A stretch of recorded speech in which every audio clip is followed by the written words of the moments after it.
Hola, mi nombre es Nicole Lozano y hoy en conjunto con mis compañeros Michaelis y Oscar les quisiéramos hablar con un poquito en este episodio de nuestro podcast con respecto a la psicopatología, debido a que es un tema bastante importante. Pero para empezar le tengo unas preguntitas a mi compañera Michaelis. La primera es, ¿me podrías decir y hablar un poco más de lo que es un examen mental como tal?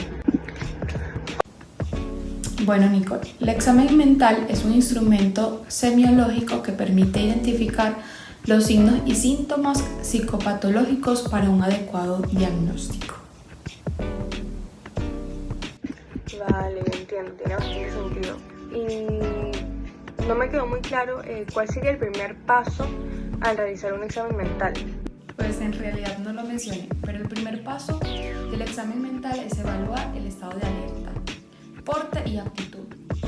Este inicia desde que el paciente ingresa al consultorio o desde que es evaluado en el servicio de urgencia. Lo primero que podemos determinar es el porte, que se hace referencia a la apariencia, cómo camina, las posiciones que tomas, sus expresiones faciales, es decir, su lenguaje preverbal. Es importante describir cosas llamativas del paciente. Por ejemplo, los pacientes maníacos generalmente presentan peinados excéntricos y vestimentas coloridas y accesorios llamativos. Gafas de sol aún dentro del consultorio. Los pacientes con depresión pueden presentarse en pijama o con pérdida de autocuidado. Cuando se evalúa la actitud del paciente, se espera encontrar un paciente colaborador frente a la entrevista y que proporcione de forma fácil y rápida toda la información que necesitemos para hacer un diagnóstico preciso. Pero no siempre es así. A veces el paciente es indiferente y no muestra ningún interés en la conversación, como puede ser un paciente con esquizofrenia, que se comporta de forma infantil y no se relaciona con el desarrollo mental esperado para la edad. Frecuentemente en pacientes con discapacidad cognitiva también suele suceder. Además, aprovecho para mencionarles el segundo paso en el examen mental, que es la evaluación de la orientación. La capacidad que tiene un paciente de reconocer el tiempo, el lugar y reconocerse a sí mismo de forma precisa en el momento actual. Generalmente se alteran en orden jerárquico, siendo la orientación temporal la primera en afectarse. Esta alteración puede ir desde no saber la hora hasta no saber el día de la semana, la fecha o el mes del año actual. La desorientación espacial se da cuando el paciente desconoce su entorno y le cuesta devolverse en él, como en pacientes con delirio que no saben que están en el hospital, o pacientes con demencia en estados iniciales que ya no pueden salir solos de sus casas porque se pierden. Finalmente, la orientación de una persona se pierde cuando deja de reconocer el propio nombre y la identidad, lo cual se puede observar en estados muy avanzados de demencia o discapacidad cognitiva severa y profunda. Y por último, es importante tomar en cuenta los movimientos del paciente, o sea, que tiene de relevancia como tal. Claro que sí, Nicole. De hecho, es nuestro tercer paso en el examen mental, que llamamos conducta psicomotora, los cuales se pueden dividir en cualitativos y cuantitativos. Los cualitativos son los que pueden presentar una disminución general en frecuencia de los movimientos y también hacerlos más lentos de lo inusual, lo que se conoce como inhibición motora. Es tan marcada que hay ausencia de movimientos y de reactividad a los estímulos.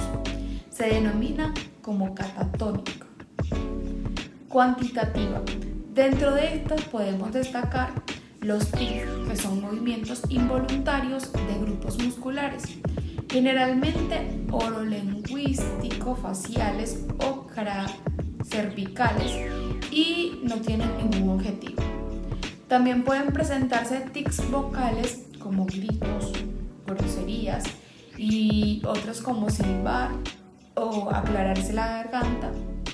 Los tics son frecuencia en el trastorno obsesivo compulsivo y en el síndrome de distópico. Nico, además también evaluamos la atención, que se puede dividir en tres principales: no tener atención, no ser capaz de usarla o sobreutilizarla. La hipoprosepsia se hace referencia a que el paciente no capta los estímulos del ambiente y se debe aumentar la intensidad de estos para que lo logre, lo cual es frecuente en pacientes con delirio, sedados o demencias en estados avanzados. La disprosexia hace referencia a la incapacidad de filtrar los estímulos para concentrarse en uno solo. La atención saltando estímulos, sean ambientales o internos, y solo es posible enfocarse en uno solo. La disprosexia es frecuente en el trastorno de déficit de atención o hiperactividad y en pacientes con trastorno bipolar cuando están en un episodio maníaco. La hipervigilancia o hiperprosepsia es la que hace referencia a que la atención está anormalmente elevada y se relaciona generalmente con la sensación de peligro inminente. Es frecuente en los pacientes psicóticos con ideas delirantes, paranoides, como las de persecución y daño.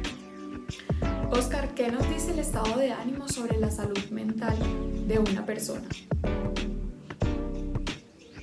El estado de ánimo es una ventana a la salud mental. Si alguien muestra hipotemia, tristeza persistente, pues debe ser un signo de depresión o demencia. La hipertemia, alegría extrema, puede erradicar manías o intoxicación, estimulantes. La anedonia, la incapacidad de sentir placer, por ejemplo, hacer las actividades que normalmente haces y no sentir placer. Es común en la depresión. La debilidad emocional, o sea, cualquier cosa te afecta. Son cambios rápidos en el ánimo, suele aparecer en la manía. Evaluar variaciones es clave para entender el bienestar psicológico y definir un tratamiento adecuado para hacer que el paciente se sienta mucho mejor y poder tratar mejor la enfermedad o el trastorno. ¿Qué tipos de alteraciones sensoperceptivas pueden aparecer en los trastornos mentales? Los trastornos mentales pueden sugerir alucinaciones que son distorsionadas. Son objetivos reales y sinestesia, donde el estímulo sensorial genera percepciones en otro sentido, percepciones del campo visual o el campo físico, como ver música, frecuencias, intoxicaciones por alucinógenos, por ejemplo, drogas o algunas bebidas, entre otros. Pueden presentar alucinaciones percepciones sin objeto externo, o sea, que pueden estar en tu imaginación, que puede simplemente sonidos o sombras, o sea, la mente puede provocar el sonido o la sombra que el paciente cree que ve, o complejas escenas complejas. Si el paciente reconoce que son irreales, se llaman alucinosis. Si las perciben como internas, se denominan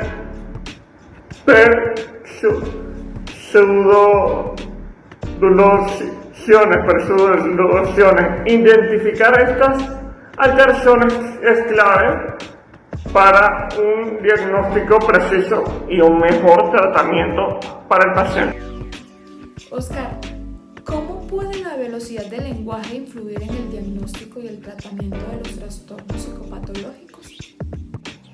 La velocidad del lenguaje puede variar en el estado emocional. Por ejemplo, una persona que habla muy rápido puede ser maniática, ansiosa, mientras que hablar lenta aparece en depresión o delirium. Un paciente con logorrea, fluidez verbal incontable, puede tener dificultades en terapia, afectado la comunicación. Evaluar la velocidad del lenguaje ayuda a adaptar las estrategias de intervención como técnica de regulación de las emociones, la ansiedad o enfoques estructurados en la esquizofrenia. Una pregunta que tengo para ti: ¿por qué es tan importante evaluar el pensamiento en el examen mental y cómo influye en la terapia? Evaluar pensamientos permite identificar el curso y el contenido como tensiquía, fuga de ideas, delirantes. Esto ayuda a comprender cómo el paciente procesa y organiza pensamientos, lo que es esencial para diseñar una terapia adecuada. Por ejemplo, en pacientes con manía, la fuga de ideas puede dificultar la comunicación, requiriendo estrategias específicas para mejorar el enfoque y la coherencia en el tratamiento. ¿Por qué sirve evaluar la memoria y psicopatología y qué señales podrían preocuparnos? Bueno, evaluar la memoria es algo básico en clínica, porque no solo todos olvidamos cosas de vez en cuando, sino que ciertos olvidos pueden ser señales tempranas de algo mucho más serio, como un deterioro cognitivo. Y bueno, la memoria se explora de manera inmediata, la reciente y la remota. Por ejemplo, si alguien no recuerda lo que desayunó hoy o lo que hizo ayer, ya hay una bandera roja con respecto a esto. Claro, siempre hay que considerar el contexto y la edad del paciente para poder hacer una evaluación bien, porque no sirve de nada comparar la memoria con una persona de 50 años a con un adolescente de 15 años que tal vez tenga la memoria mucho más fresca. ¿Cómo analizar la inteligencia en una entrevista clínica? No usamos test de IQ en cada consulta en realidad.